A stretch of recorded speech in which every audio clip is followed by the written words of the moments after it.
Ito na naman guys, magluluto naman tayo sa ating araw-araw na pagbablog. Ito ay hapunan na naman guys.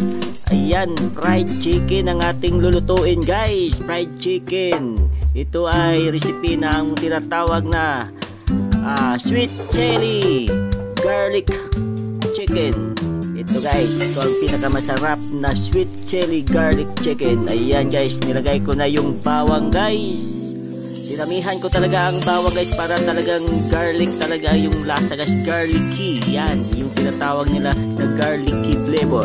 Ayan guys, ang dami ng garlic na nilagay ko. Pagkatapos, ayan, golden brown na ang kulay ng garlic. Lulunod na natin guys ang chicken wings at saka yung thigh part ng chicken guys. At lagyan na natin ng sweet chili sauce. Ayan, ang sarap niyan guys. Hindi pa nga naluto. Naku, katakam-takam na. Lagyan natin ng oyster sauce. Yan, napakasarap ng oyster sauce na yan. Yan guys, ayan, haluin natin, haluin para pumantay ang lasa ng ating mga ricados sa ating manok. Pagkatapos guys, ayan, lagyan natin ng cornstarch guys at saka may halong flour yan. Ayan, para medyo sticky ang niya guys, no? Sticky yung sauce niya. Ayan, haluin.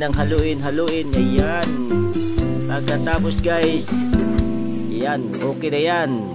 Tapos na yan guys.